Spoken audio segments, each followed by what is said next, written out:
Olá pessoal, começando mais um Dieta e Saúde ao Vivo.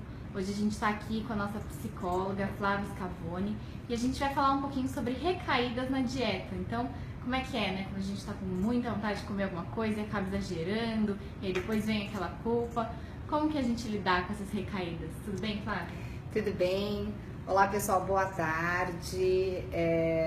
Bom estar aqui de novo com vocês, principalmente porque o assunto de hoje é um assunto super importante, né? Que a maneira como a gente lida com as nossas recaídas pode interferir tanto de uma forma super positiva na nossa reeducação alimentar, quanto de uma maneira muito negativa. Por isso que a gente precisa olhar bem para isso, né? Quando a gente está falando de recaída, pessoal, a gente está falando de processo de mudança de comportamento, tá? Então, toda vez que a gente está querendo adquirir um hábito novo e se despedir de um hábito antigo, a gente em algum momento vai acabar experimentando uma recaída, né? Então, isso acontece porque um processo de aprendizado de um hábito novo vai exigir da gente mais atenção, tá? Então, vamos imaginar uma pessoa que está querendo emagrecer e que começou um programa de reeducação alimentar, né? Nesse início, ela primeiro vai ter que avaliar todos aqueles hábitos antigos alimentares que ela foi adquirindo desde que ela era pequenininha, né? As preferências, o paladar, a quantidade que ela comia, de que maneira que ela escolhia os alimentos, para começar a observar que tipo de comportamento é bom, né? É saudável para ela e vai continuar, e que tipo de comportamento ela precisa aprender, tá? Lógico, pessoal, que quando a gente vai aprender uma coisa nova, a gente precisa ter muito mais foco, porque aquilo não acontece de uma maneira automática. Quando a gente fala de hábito, a gente fala de um comportamento que a gente tá tão acostumado com ele, que a gente, né, se comporta sem pensar, né? É automático mesmo, acontece naturalmente. Então, ao aprender uma coisa nova, a gente vai precisar se policiar mais, prestar atenção no que a gente está fazendo. Então, vamos imaginar essa pessoa que começou a reeducação alimentar, né? Antigamente, ela saía de casa e ela não precisava planejar o que ela ia levar de lanchinho, o que ela ia comer no meio da tarde. Ela simplesmente, quando batesse uma fome, ela, né, escolhia ali um alimento que tivesse numa padaria, numa venda, ou ali no trabalho, uma bolacha, e comia e ponto final. Fazendo uma reeducação alimentar, hoje essa pessoa sabe que aquela escolha dela era mais importante, né? Então isso exige dela planejamento, exige escolha, exige preparação, né? E é lógico que isso traz um desgaste maior de energia, né? Bem trabalhoso. Então, pessoal, nessa hora, o nosso foco ele fica mais mesmo para os novos aprendizados. Só que a nossa vida, ela não para quando a gente está fazendo reeducação alimentar, né? A gente está aprendendo novos hábitos alimentares, mas a nossa vida continua e muitas vezes a gente vai acabar enfrentando outras situações que vão exigir também mais da nossa atenção, tá? Então, por exemplo, a gente pode passar por uma fase maior de estresse, de aumento de carga de trabalho, de problemas de saúde, a gente pode passar por um momento, até coisas corriqueiras, né? Fura um pneu e a gente muda a nossa rotina, ou a gente tem que viajar. E nessas horas, o nosso organismo, ele vai privilegiar aquela situação emergencial, né? Então, o nosso organismo vai mudar esse foco e vai deixar todo o resto no piloto automático. Então, essa é uma maneira do nosso corpo poupar energia para que a gente consiga lidar, né, com aquela emergência. E às vezes, pessoal, isso até acontece com a gente não só em coisas ruins, né, em coisas boas também. Às vezes a gente está numa festa, por exemplo, então a gente está se divertindo, a gente está dançando, a gente está conversando com os amigos, e isso de alguma maneira puxa tanto a nossa atenção que a gente começa a comer de uma forma inconsciente, né? A gente volta a se alimentar da maneira que a gente se alimentava antes, sem critério, sem parar para prestar atenção na quantidade, sem saborear, e quando a gente se dá conta, a gente acabou comendo muito mais do que a gente gostaria, tá? Então, pessoal, nessa hora, né, quando uma recaída acontece, a diferença vai estar na maneira como a gente vai lidar com ela, tá? Como a gente estava falando antes, quem está aprendendo alguma coisa nova vai errar, né? Isso faz parte do ser humano, isso é inevitável e isso tem que ser de alguma maneira acolhido, né? Então, se uma criança pequenininha, por exemplo, ela está aprendendo a andar de bicicleta e ela cai, aquilo pra gente é normal, né? A gente não vai criticar a criança e muito menos observar aquilo como um fracasso. Só que quando se trata da gente mesmo, parece que a nossa crítica é um pouquinho mais, né, dura. Então, muitas vezes, quando a gente encara o processo de mudança, né, como algo que pode ser feito sem deslize, sem recaída, quando a gente passa, né, por uma dificuldade, que a gente dá uma escorregada, a tendência que a gente tem é de ler aquilo como um sinal de fracasso, né? E a gente começa a atribuir essa dificuldade a uma falha de caráter, ou como se aquilo fosse uma fragilidade da nossa personalidade. Então a gente começa a dizer, né, que a gente comeu demais porque a gente não tem força de vontade mesmo, porque a gente nunca consegue chegar até o final de coisas que a gente se propõe, que a gente não consegue alcançar o nosso objetivo, e isso vai minando tanto a nossa autoestima, vai mexendo tanto com a gente que a gente vai ficando desmotivado, né? E acaba querendo abandonar a reeducação alimentar. Então isso acontece muito, pessoal, depois de um momento difícil, onde a pessoa não conseguiu emagrecer, comeu um pouco a mais, né? E aí a pessoa vai se desmotivando, acredita que aquilo não vai dar certo, abre mão de tudo aquilo que ela já estava aprendendo, joga tudo pro alto e abandona o processo, tá? Agora, pessoal, se a gente quiser lidar com isso de uma maneira diferente, a gente precisa também começar a olhar para as recaídas de uma maneira mais natural, né? Como fazendo parte de um processo de mudança, né? Se a gente está aprendendo, a gente vai errar, porque a gente erra porque a gente é humano e isso faz parte da vida de todos nós. Se a gente começa a mudar um pouquinho a nossa atitude, a nossa maneira de enxergar as recaídas, a gente cria aí uma oportunidade, né, de se conhecer melhor através da recaída. Então, quando ela acontece, ela pode ser encarada, né, como um ganho, como algo que vai me mostrar mais sobre a minha própria pessoa, sobre como eu enfrento as situações da minha vida, que dificuldades que normalmente me perseguem mais, que pontos que eu preciso trabalhar melhor para conseguir me preparar e me proteger para situações difíceis no futuro. Tá? Então é assim que a gente deveria lidar mais com as recaídas, como uma oportunidade mesmo de autoconhecimento e de fortalecimento da nossa personalidade. Então, para isso, pessoal, o que a gente precisa fazer? A gente precisa começar a observar todos os aspectos que podem estar relacionados com aquela recaída.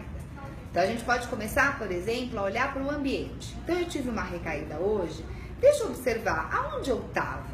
Né? Que situação era aquela? Eu estava num restaurante, eu estava numa festa, num bar, né? Eu estava sozinha em casa. Será que existe um padrão desses acontecimentos, né? Desses lugares e desses ambientes? Será que toda vez que eu estou sozinha eu como mais? Né? Então, se de repente eu começo a fazer essas perguntas, eu posso descobrir que tipo de ambiente vai me deixar mais vulnerável para essa recaída.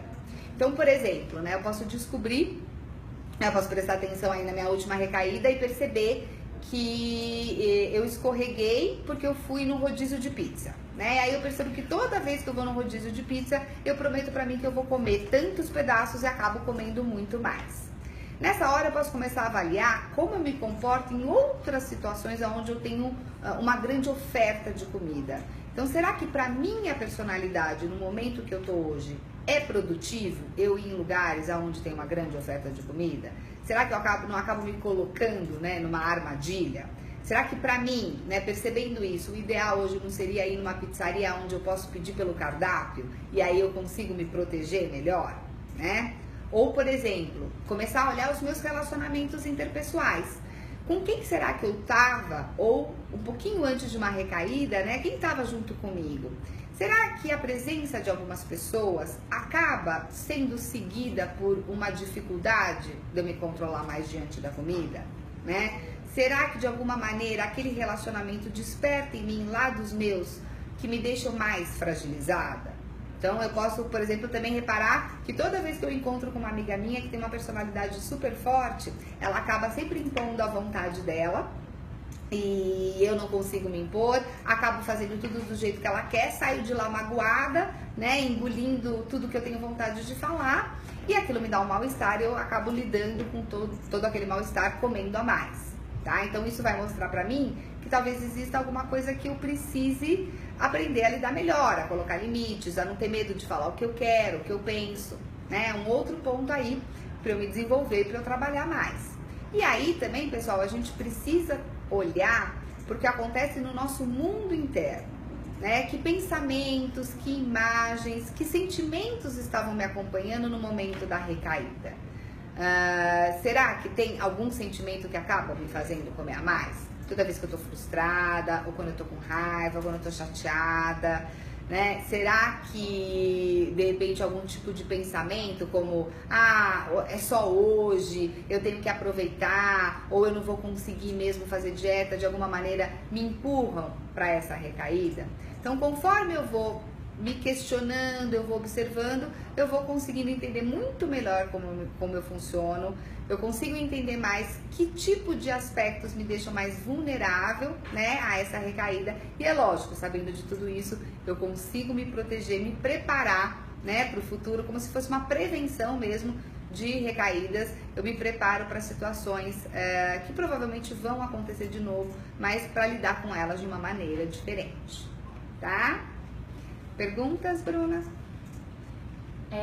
Bom, falando um pouco de caída, algumas pessoas dizem que ficam nervosas ou mesmo que ficam tristes, às vezes antes ou depois da recaída. Como que a gente pode lidar com esse sentimento, com essa tristeza ou com esse nervosismo de forma, sem contar ele na comida, né? Como que a gente pode lidar, trabalhar esse sentimento sem recorrer a uma recaída? Tá, então vamos ver se é porque acho que tem duas coisas aí, né? Tem a maneira como a gente acaba usando a comida para lidar com o sentimento, e existe o sentimento de mal-estar e de culpa depois que a gente comeu demais, tá? Então, a gente até fez, acho que vale a pena pro pessoal procurar, né, nos nossos arquivos, uma reunião aqui sobre fome emocional e sobre ansiedade, onde eu falei bastante sobre isso, né? Como as nossas emoções, elas trazem uma sensação corporal muitas vezes parecida com a fome, com a vontade de comer, a gente pode confundir as duas coisas, né? Ou também, como a comida traz um conforto, traz um prazer, a gente às vezes acaba usando a comida como uma maneira de se distrair destas emoções. Então, o ideal nessa situação é que a pessoa comece a entrar em contato com ela mesma, né, para poder deixar aquela emoção falar, surgir muitas vezes uma irritação, um nervosismo, tá mostrando algum conflito que a gente precisa estar mais consciente para transformar alguma coisa na nossa vida, né, e pra gente conseguir viver melhor, né? Acho que esse é um ponto, e acho que vale dar uma olhadinha no nosso vídeo sobre fome emocional, tá? Agora, quando a gente come demais e a gente depois fica com aquele mal-estar, aquela culpa, na verdade, a culpa significa que a gente está sentindo que a gente cometeu um erro, né? É a mesma coisa que aquela criancinha lá que eu dei o exemplo, que tá andando de bicicleta e ela cai, e ela acha que ela é ruim, ela fica com vergonha dela mesma, então por causa disso ela desiste de tentar, tá? Então a culpa, ela tá muito relacionada com a gente perceber esse deslize de uma recaída como uma incapacidade da nossa personalidade. Então a gente precisa, de novo, como eu falei antes, mudar a nossa maneira de pensar e entender que recaída faz parte de todo o processo de mudança e que a gente tem que aproveitar ela como uma oportunidade de se conhecer melhor, tá? A Júlia, ela tá falando aqui que ela emagreceu 10 quilos, mas ela, né, teve uma recaída e agora ela tá engordando de novo, isso tá deixando ela mais pra baixo, e isso acaba dando até uma vergonha pra ela, né, de sair e sentir que ela tá engordando de novo. Como que ela pode lidar com esse sentimento, né? Perder essa vergonha e voltar, né, à dieta? Eu acho que é como a gente estava falando da questão da criança, né? Se a gente observa uma criança aprendendo a escrever e a gente vê que ela escreve uma letrinha errada, a gente não vai virar para ela e falar que ela é burra e que ela não sabe escrever. Ou ao menos a gente não deveria fazer isso, né? Então, a gente é tão carinhoso às vezes, né, com outras pessoas e com as dificuldades de uma criança e dos outros, e a gente às vezes é muito duro, né, com a gente mesmo. Então, mudar um sistema, uma maneira de funcionar, é um processo difícil, com altos e baixos, né? Isso faz parte. Então, a gente, ao invés de se sentir mal pelo que está acontecendo, a gente tem que se acolher, né? E entender que aquilo faz parte de uma dificuldade que a gente vai precisar, de repente, descobrir o que está acontecendo para treinar melhor aquilo, tá? Agora, pessoal, acho que vale eu falar outro ponto aqui, que é o seguinte: a gente tem que tomar cuidado com dois pensamentos que são muito comuns, né, diante de um momento de recaída e que pode acabar atrapalhando demais o nosso processo, que são aqueles dois pensamentos famosos do já que, 3 pontinhos, ou eu tenho que aproveitar, né? Então, como é que acontece esse pensamento na prática? Já que eu tô aqui na festa e comi um bolo a mais e saí da dieta, então eu vou comer tudo que eu tiver vontade e amanhã eu volto pra dieta. Né? Já que eu de repente engordei 1 quilo, então eu vou relaxar um pouco e depois eu penso nisso daqui 15 dias. E por aí vai, são vários pensamentos que na verdade estão relacionados com essa maneira 880 da gente pensar a vida. Então ou a gente está fazendo tudo direitinho, está emagrecendo, está na dieta, ou se a gente tem algum deslize, isso significa que a gente já vai para o outro lado, né, que é o lado oposto de que eu vou comer completamente sem controle e tudo que eu não pude comer quando eu estava de dieta, e aí eu entro nesse processo de reganho de peso, tá? Então o que acontece com a gente, pessoal, é que quando a gente tem esse tipo de pensamento, a gente acaba atrasando demais a nossa volta para o processo de reeducação alimentar, né? É muito diferente a gente ter um deslize num jantar do que a gente ter um deslize, por exemplo, num fim de semana inteirinho, né? Com certeza os prejuízos em relação ao peso vão ser bem diferentes. E às vezes quando a gente entra nesse processo de recaída, a gente ao invés de respirar, né, sacudir a poeira, levantar, dar a volta por cima e voltar para o programa, voltar para aquilo que a gente estava fazendo, a gente já vê aquilo tudo como perdido. Aí a gente entra num processo, né, como se aquele processo não tivesse volta e acaba ganhando peso demais, e aí essa volta fica um pouquinho mais difícil, tá? Flávia, o Jobson, ele falou que ele consegue continuar a reeducação alimentar e a dieta, mas só quando ele está fazendo atividade física. No momento que ele para de fazer atividade física, ele logo tem uma recaída. Tem alguma relação entre essas duas coisas? De alguma maneira, provavelmente ele associou, né? Como eu estava falando antes, às vezes a gente fica com alguns pensamentos muito rígidos. Então, ou a gente tá, né, por exemplo, se a gente está de dieta, a gente não pode comer um chocolate. Se a gente come um chocolate, isso quer dizer que a gente quebrou a dieta e a gente vai para o outro lado e começa a comer tudo que a gente viu pela frente, né? São pensamentos que a gente chama de pensamentos dicotômicos, né? Que é aquilo 880 mesmo que eu estava falando. Então, de repente, as pessoas elas fazem essas conexões, né? Se eu tô em dieta, eu tô fazendo exercício, eu não tô comendo pão, eu não tô tomando refrigerante, aí qualquer uma dessas situações que se modifiquem, todas as outras caem por terra. Então, a gente precisa, né? Eu acho que até para levar uma reeducação alimentar a longo prazo, a gente precisa mudar um pouquinho a nossa maneira de pensar, que a nossa vida ela não é linear, né? Muito menos a nossa personalidade, são momentos, né? O fato da gente não ter ido na academia não quer dizer que a gente tá fazendo mal pro nosso organismo, que a gente já tá automaticamente engordando. O fato da gente comer um chocolate não quer dizer que a gente tá furando, né, a dieta, ou que a gente vai engordar, ou que tá tudo perdido, pra gente conseguir flexibilizar, porque senão fica muito radical e aí isso também dificulta o processo, tá? Bom, então terminando aqui a nossa reunião, vamos refrisar mais uma vez para o pessoal, de uma forma bem didática, então, o que são essas recaídas e o que a gente deve fazer quando a gente tiver uma recaída, porque é normal, muitas pessoas têm. O que a gente faz, então, quando isso acontece? As recaídas, elas fazem parte de um processo de mudança, uma tendência natural do nosso organismo de buscar aquele lugar mais conhecido, aquele lugar mais confortável, aquilo que a gente já está acostumado, principalmente em momentos em que a gente tem que dar atenção para outras coisas, né, que apareceram ali na nossa frente. E o ideal é que a gente encare a recaída como um processo natural, para que aquilo não seja um sinônimo de fracasso, aquilo faz parte da vida. Então, se a gente conseguir olhar pra gente com mais carinho, né, com mais acolhimento, a gente consegue aproveitar essas recaídas como um sinal dos lugares, né, da nossa personalidade que precisam de um pouquinho mais de atenção para a gente conseguir se fortalecer, e enfrentar esses desafios de uma outra forma no futuro, ok? Bom, pessoal, então é isso. A gente agradece ao pessoal do Minha Vida, do Dieta e Saúde e do Tecnonutri que estiveram com a gente.